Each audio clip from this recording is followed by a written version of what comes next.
Bonjour, aujourd'hui Musique Disque vous propose la présentation d'un nouveau disque, en tout cas de l'édition vinyle d'un nouveau disque, celui de Michael Oakley, California, sorti en novembre 2017, mais en vinyle seulement en mars 2018.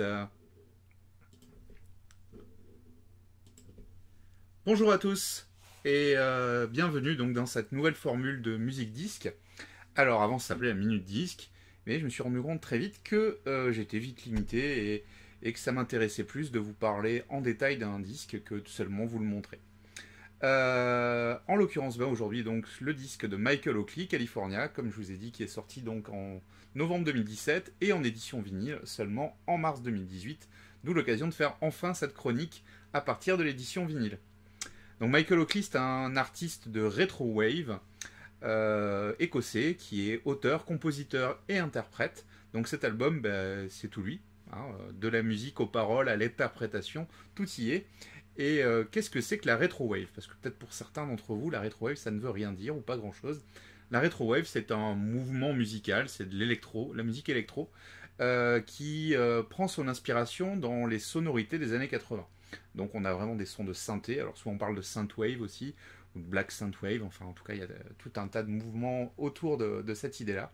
Et Michael Oakley, lui, s'est placé donc dans la rétro avec ce côté, nous sommes en 2017, et je vous propose des titres qui auraient pu être sur les radios dans les années 80, peut-être deuxième moitié années 80 dans le cas présent. Il peut y avoir des petits côtés George Michael, des petits côtés crooner ou crooner à midinette des années 80. Enfin bon, moi je trouve ça assez agréable, ça assez frais. Dans les années 80, moi j'avais, allez, à cette période-là, j'avais quoi, 10-15 ans. Et c'est vrai que sa musique me donne un peu de nostalgie de cette période où la musique était encore agréable, pas agressive, où elle pouvait être, j'allais dire, légère, tout en étant mélancolique et romantique. Et nous proposer des ballades et des slows, quelque chose qui n'existe plus du tout, que les générations actuelles ne connaissent pas, puisque les rencontres aujourd'hui c'est Internet, et c'est plus en boîte de nuit ou dans les booms chers à Sophie Marceau qu'on va pouvoir trouver l'âme sœur, avec un slow langoureux. Donc tout de suite, on va écouter ensemble des petits extraits de cet album. Donc c'est un album de 6 titres, hein, un LP, qui est donc disponible en vinyle, et comme vous allez le voir, le disque est très joli. Premier titre, Rabbits in the Headlights, qui est donc un titre, le premier titre de ce vinyle. Donc on pouvait le voir, ah bah non, c'est caché par ma tête. Mais en fait, le disque est en 45 tours, donc c'est 1,33, en tout cas, c'est un disque de grande taille, un format 33 tours, mais qui tourne en 45. C'est la première surprise, c'est le premier lancement que j'ai fait. Je me suis dit, mais qu'est-ce qu'il me fait? C'est super lent, pas ce que j'ai l'habitude d'entendre. Et en fait, c'était juste que j'étais en 33 tours, voilà. Donc ce disque, comme vous voyez, alors il est dit purple. J'avoue que le rendu sur l'image donne plus l'impression d'un disque rouge que violet. Et dès le départ, vous pouvez, en tout cas pour les plus anciens d'entre vous, replonger dans les années 80.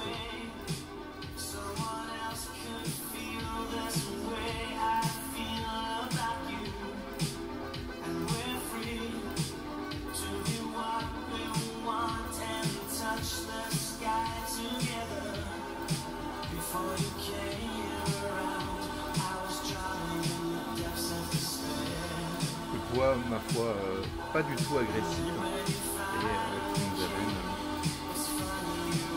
des ambiances peut-être très sensuelles.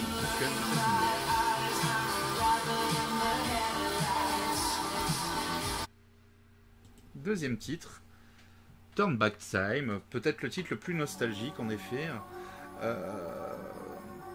Le clip d'ailleurs, c'est une des rares chansons où il y a...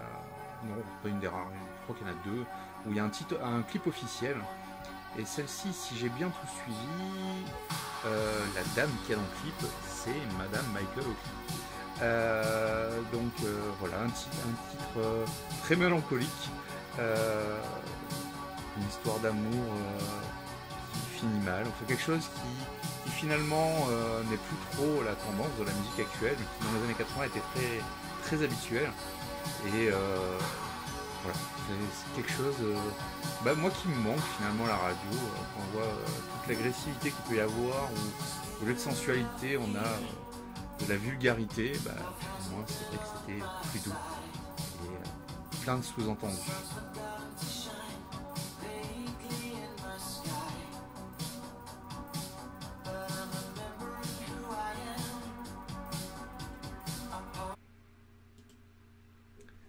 Troisième titre.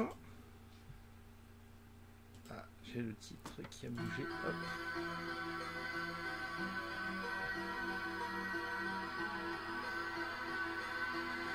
Je suis désolé, c'est California. Petit défaut dans l'affichage.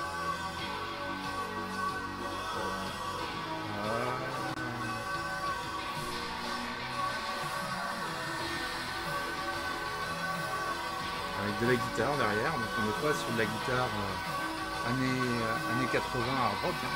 C'est vraiment la guitare agréable. Donc ce titre-là, il est avec Missing Words, et c'est vrai que voilà, on a un mélange de voix entre autres. C'est assez agréable. Alors, pour les plus anciens, en tout cas ceux comme moi, voire plus vieux d'ailleurs, pensez, vous êtes en boîte, la lumière est tamisée, et vous avez quelqu'un avec qui danser un second degré. On y est.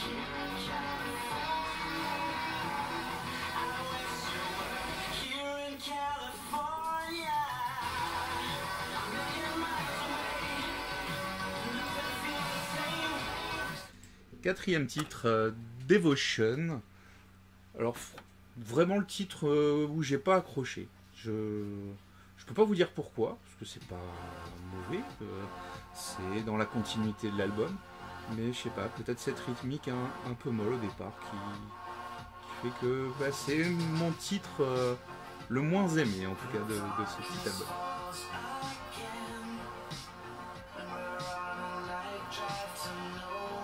Alors petite remarque, puisque c'est la première et ce sera l'objectif à chaque fois d'ailleurs, le disque, enfin la musique, les extraits que vous entendez ne sont pas des extraits samplés, ripés sur l'ordinateur, mais bien ce que le disque rend dans des conditions normales en France, dans mon salon, avec une platine qui est du début des années 2000, avec un ampli correct, voilà.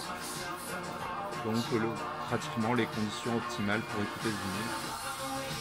Comme on peut le voir, le son est vraiment propre. Et j'ai pas un sentiment de master numérique. Vraiment un sentiment de master analogique pour ce son-là.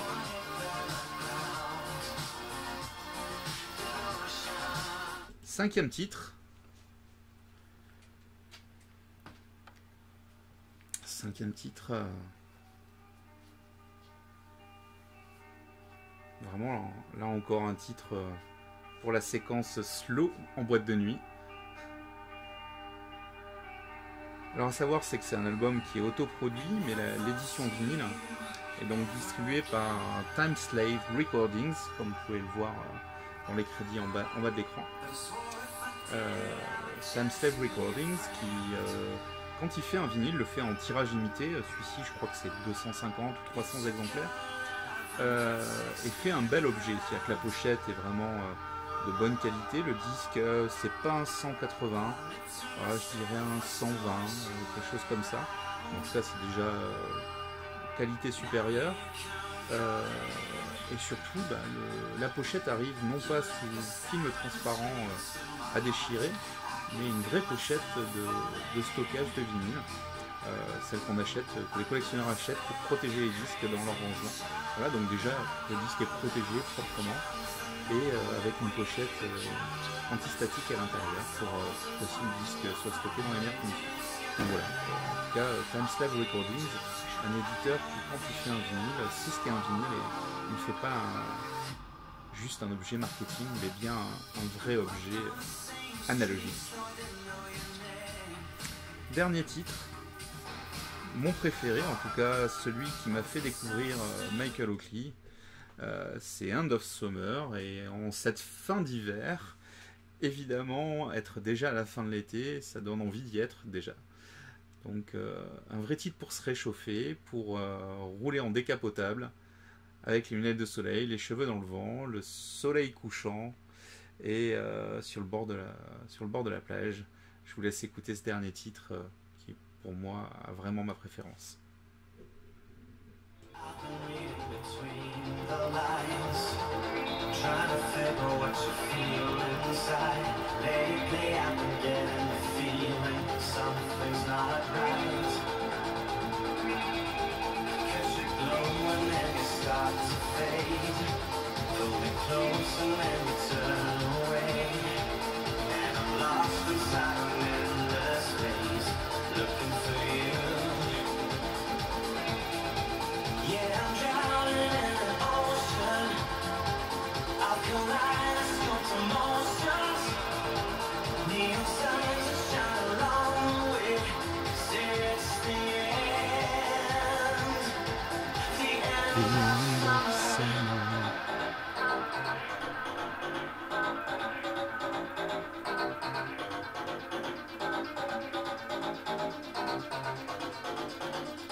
Et donc, moi, ce que je peux vous dire, c'est que si vous avez aimé cette petite découverte de Michael Oakley en quelques minutes musicales, la meilleure façon de l'écouter légalement et en tout cas en valorisant votre écoute, évidemment les plateformes de streaming payantes comme peut l'être Deezer, Google Play, Spotify et d'autres. Mais surtout en allant sur Bandcamp, qui a une excellente application sur smartphone qui permet d'écouter les titres dans de très bonne qualité. Et surtout aussi, vous pouvez rémunérer les artistes à la hauteur qui vous semble le plus juste. Donc par exemple, vous voyez l'album California où il y a 6 titres, il vous est proposé à 5 livres, grosso modo, ça fait du 6 €, donc 1 € le titre. Mais rien ne vous empêche de payer plus cher si vous souhaitez soutenir l'artiste et apporter votre contribution à sa carrière en le soutenant aussi financièrement. Avantage que vous avez sur Bandcamp, c'est qu'il y a bien la version normale, celle que je vous ai présentée en vinyle, mais vous avez aussi la version instrumentale qui est disponible et une version remix où d'autres artistes ont remixé les titres de cet album. Donc vraiment Bandcamp pour moi c'est incontournable si vous voulez soutenir Michael Oakley ou découvrir d'autres artistes. Donc pour terminer, moi je vous dirais juste que c'était donc la première de Musique Disque. Une façon, en tout cas j'espère, intéressante pour vous de découvrir de nouveaux artistes. Ce disque, California de Michael Oakley, est donc disponible chez Timeslave Recordings. Vous avez les crédits que je laisserai à la fin. Cette vidéo n'a aucune valeur marchande. Je ne touche rien pour la faire. Elle est uniquement dans le but de vous faire découvrir mes coups de cœur et donc de supporter des artistes qui, je pense, en valent la peine. Sur ce, je vous souhaite une bonne fin de journée. N'hésitez pas à liker cette vidéo, à partager et suivez mes autres chroniques musicales ou autres sur sombl.fr. Je vous dis à très bientôt. Au revoir.